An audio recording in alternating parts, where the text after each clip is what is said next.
Hello, strong, beautiful, confident woman of God. Yes, I am talking to you. Welcome to the Purpose After Domestic Violence podcast, where getting freedom from the effects of domestic violence meets empowerment to walk in the fullness of your God-designed purpose. I am your host, Tina. I am an attorney, an author and speaker, and a Christian life purpose coach.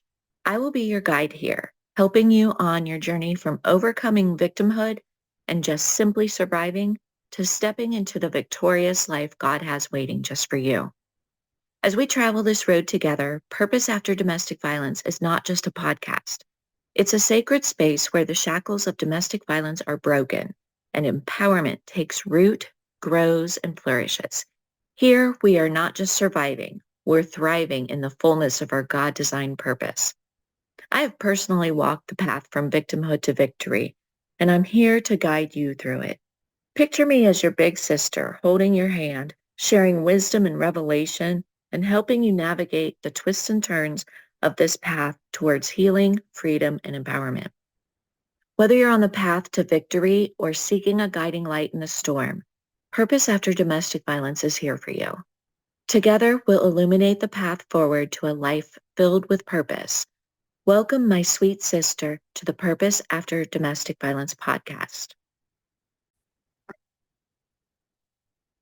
Good morning, my sweet sisters. Oh, okay. So I really hope that you enjoyed our 10-part series on Mara's journey and story. Um, so I'm gonna start a short series. This is gonna be a 3-part series, and two things inspired this. Number one, um, I had a conversation with Jane, who was on my podcast last October, if you recall. And we were talking about my Power After DV program.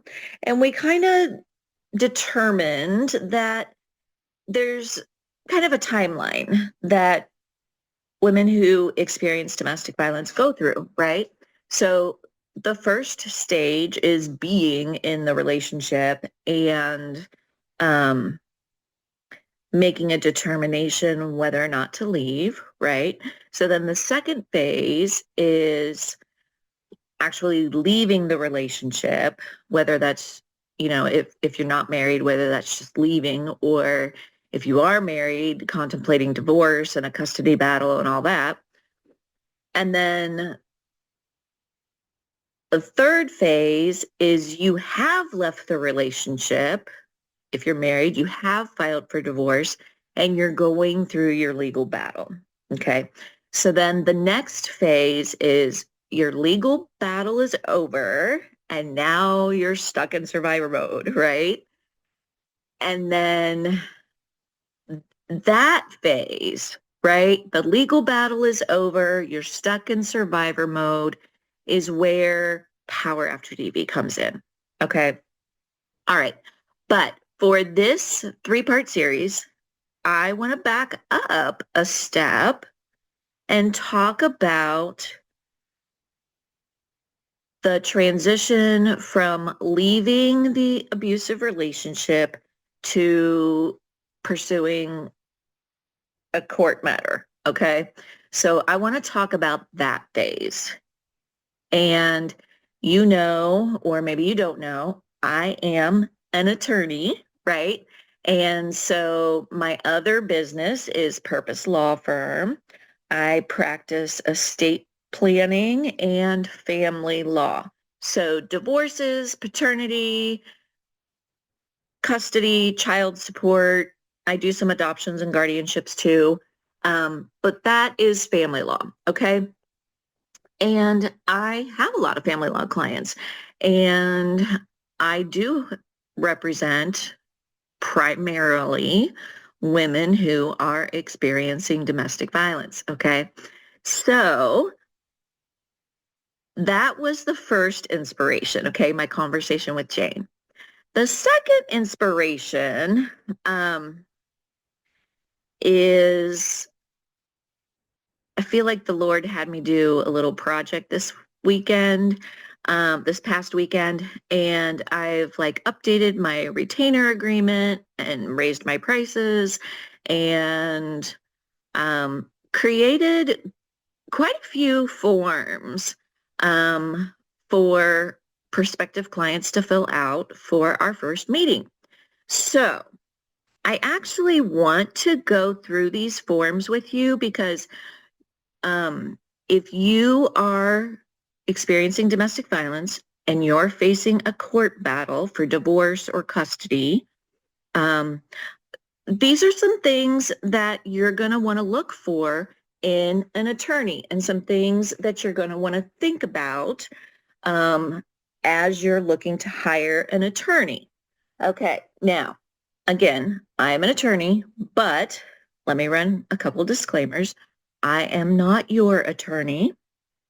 Now, I am only licensed in Indiana, so any conversation I have on these podcasts that I'm doing in this series is only meant to be information and educational, not legal advice. Okay, so I am not giving anybody any legal advice. If you live in Southeast Indiana and you are looking for an attorney, I would love to have a conversation with you. Okay, but I'm not your attorney until we sign a retainer agreement. Okay, so I just had to run those couple of disclosures before we dive in. Okay, so first I want to talk about the retainer agreement. Okay, so anytime you hire an attorney, you're going to be required to sign a retainer agreement.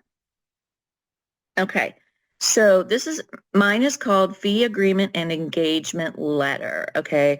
And I'm not going to read it to you, but I am going to explain a couple of things here for you. And then I'm going to tell you what my exciting update is on here, right? Okay, so a fee agreement and engagement letter basically establishes the relationship between the client and the attorney, and it explains how you will be billed, okay? And it'll say what the hourly rate is, what the retainer rate is, what happens if you don't pay your bills on time. There's a paragraph in there that says the attorney reserves the right to terminate the attorney-client relationship for non-payment of fees, costs, or for any other reason whatsoever. But then it also says, you have the right to terminate your representation anytime. So let me talk about the attorney-client relationship or the client-attorney relationship real quickly, because I think this is something that a lot of people don't understand, okay? So when you go hire an attorney, you are the boss, okay? The attorney is not the boss. So the attorney is basically your employee for the purposes of your legal case, right? And I think some people get that confused and think the attorney's the boss, but the attorney is not the boss, okay? You are the boss of your life and your case, okay? So make sure that you feel heard and respected and as if the attorney is working for you and that attorney doesn't tend to boss you around about things, okay? So that's one thing. Now, from the other side, I really want to say that as an attorney, I understand that I'm the employee for my client. And just like with any other job, right? If I went and got a job at Walmart and I worked, 40 hours a week or whatever, and at the end of the week, I didn't get my paycheck, but I was still expected to come in the following week and work my 40 hours and then didn't get a paycheck again, guess what I would do? I would quit. I would quit that job. Okay. Um, can't work for free, right? And I think another thing clients don't understand, as being the employer, you got to pay your employees paychecks, right? Okay, so, and just let's stick with the Walmart analogy. If I went into Walmart and got a gallon of milk and some other groceries and put them in my cart and walked out the front door with them and put them in my car and drove away without paying, that's called shoplifting, and it's a crime. Okay. So if you're not paying your attorney, is it a crime? No, it's not a crime, but it's not good. And you can't expect your attorney to continue working for you if you're not paying. Okay. Now, I say all that to say, number one, this is a huge frustration for attorneys. Like, this is an epidemic where people just don't think they have to pay their legal fees. Um, whew, it's crazy how bad that is. But also, as you know from all my podcasts, I experienced domestic violence. I went through this. I had to go hire an attorney. And, I have kids. Never in my mind did it occur to me to not pay my attorney. And you know what? I left and I got as many credit cards as I could, and I funded my divorce with credit card debt. But it was absolutely worth it. Okay, so make a way to pay your attorney. Okay, so having said that, um, I like I said, I updated my retainer agreement. And at the bottom of my retainer agreement, I have this section called, in addition to this fee and engagement letter, the documents below will be discussed during our first meeting. So I have a tips for our first meeting worksheet, which can be downloaded from my website. And on that, I'm just getting basic information. And then I have a client goals and objective worksheet that my prospective clients will be getting. And so I want to go over this worksheet with you because this is really important. Okay. The tip sheet just gets basic information, the kids' names and ages and birthdays, names, addresses, phone numbers, that kind of thing. Okay, but this client goals and objectives worksheet, this is really important because, and I think, and this is something that, you can take some notes here, and these are things to be thinking about before you meet with an attorney. Okay, so I think there's nine bullet points on here. So the first question is, what brings you here today? And I'm asking them to write just a brief summary of their current legal issue. Okay, and then the second question is, what are your main goals for your case? Think long-term and short-term, okay? So if you're facing a court battle, these are things I want you to think about, right? What are your main goals for your case? And then 3 is, what are your immediate concerns or priorities? For examples, getting temporary custody or your living arrangements or financial support or safety. What are your immediate concerns or priorities? And then number 4 is, what would be your ideal or best case scenario outcome? So if everything went the way you hope, what would that look like? Okay. And then number 5, what would be the worst case scenario outcome? So what are your biggest fears and concerns about your case? Okay. And then number 6, I ask, what do you see as fair or reasonable? Think practically about compromises you might be willing to make. Number 7, are you experiencing domestic violence, right? And I give some examples: physical, psychological, financial, etc. Okay, number 8, what are your expectations of me as your attorney, right? Communication, advocacy, support, guidance, etc. And then number 9, is there anything else you'd like me to know about your situation, your values, or your concerns? And this is space to share anything that might be helpful to me to understand you better. Okay. So these are really good questions to get prospective clients to think about their case, think about their goals, think about their hopeful outcomes. And it gives the attorney, me, an opportunity to get to know my client, get to know what's important to them. Um, because again, I'm working for the client, right? Um, and then also to address the domestic violence issue. Um, yeah, and so let me say this.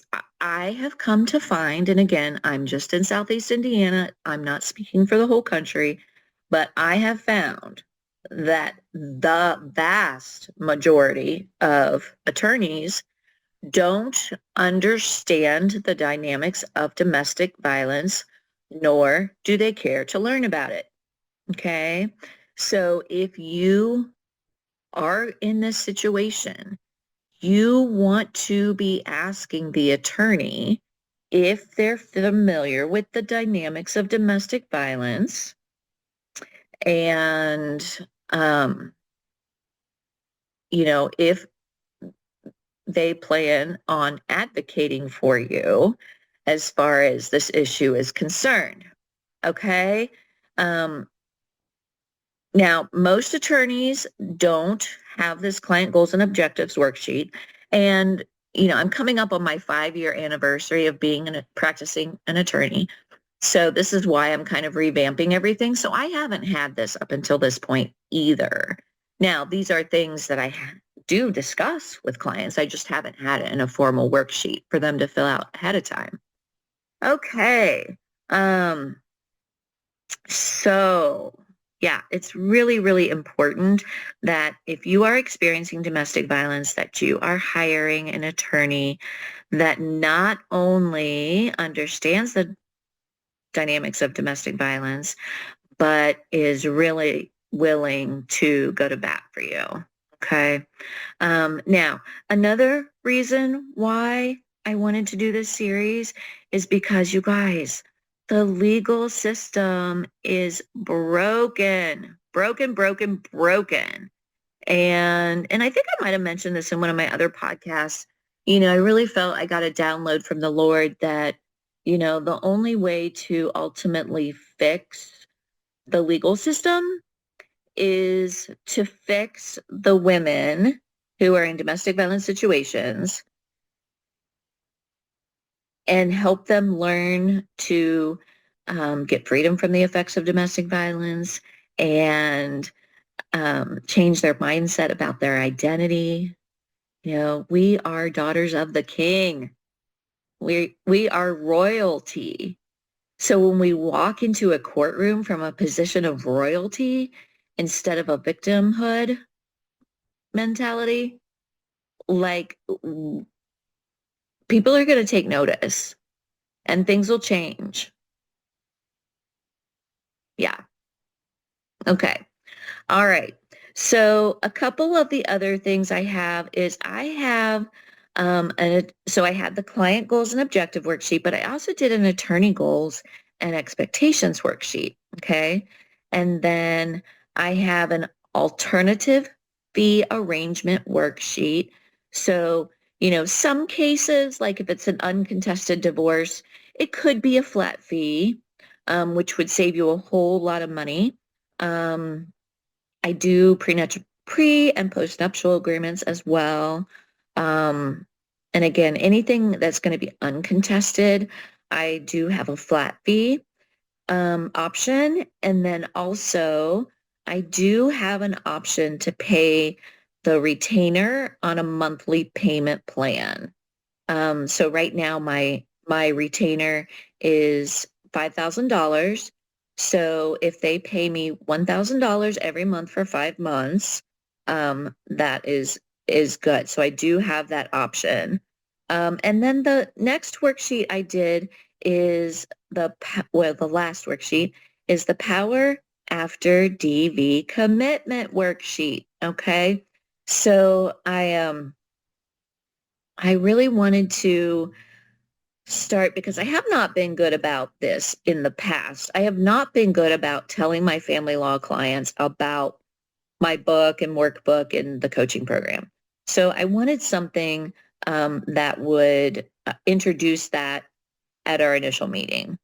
Um, so some of the things are, if they are experiencing domestic violence and they don't have a whole lot of money, $5,000 is a lot for a retainer. I do have an option and a commitment.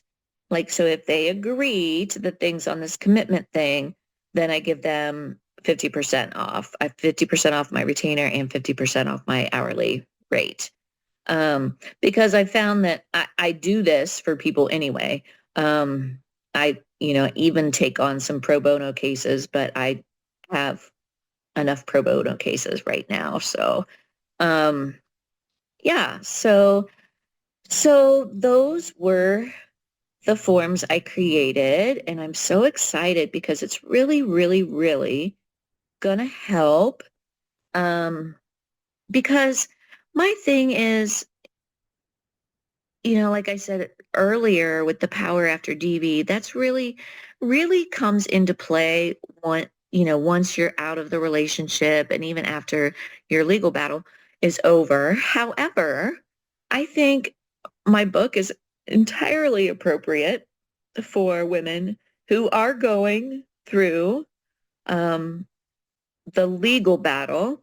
Um, they've left the relationship, so he's not going to see the book lying around, right? Like, that's not a good idea. You don't want the book in your house for him to find if he's still under the same roof. Um, but if you've left the relationship, like, and even if you're just starting, like, get the book and workbook and do the coaching program because it's going to help you get freedom sooner than later. So you could like skip right over survivor mode altogether, right? How exciting is that? Okay, so I just wanted to um, go over some family law tips for you when thinking about hiring an attorney. Okay, there is one other thing I wanted to talk about. Just a little explanation of how billing works. I have a tip for you. Okay. So this is actually going to be on my attorney goals and expectations worksheet, which I'm not going to go completely over with you, but I want to talk about hourly billing, right? So you want to make sure that it's your initial appointment before you even sign the retainer agreement. How are phone calls charged?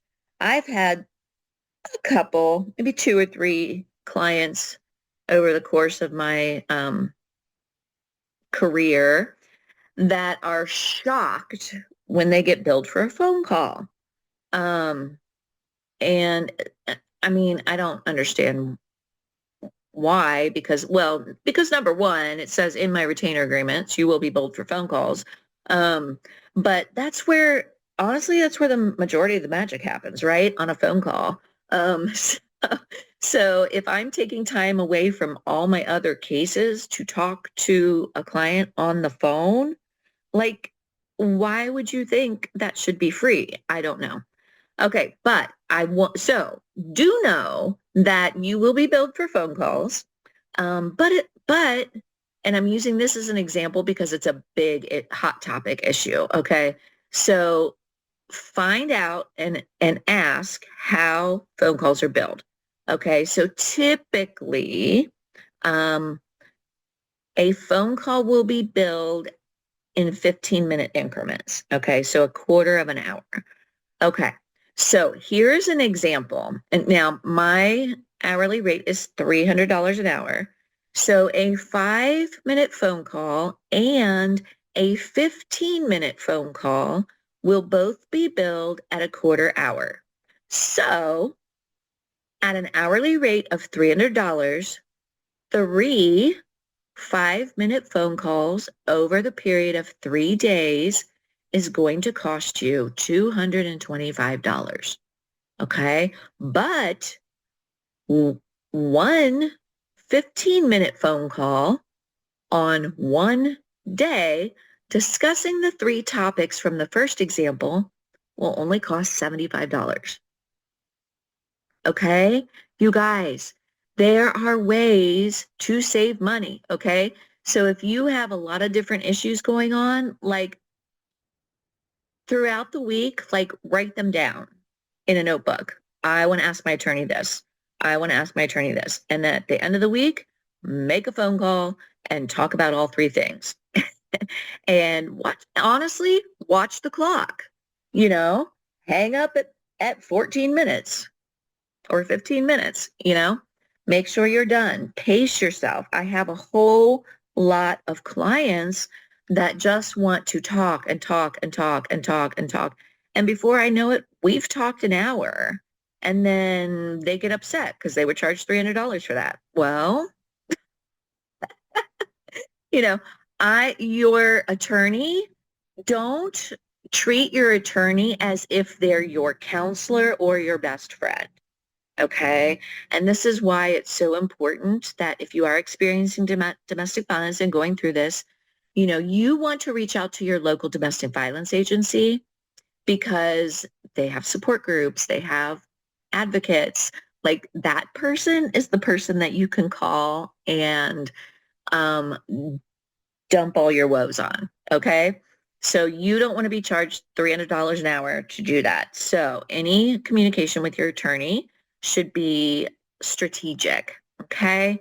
So that is one big tip for keeping your bills at a reasonable rate. And also, if there's um, documents that need to get together, like your pay stubs and all the things, and organize that and get it to your attorney. Don't make them have to do that.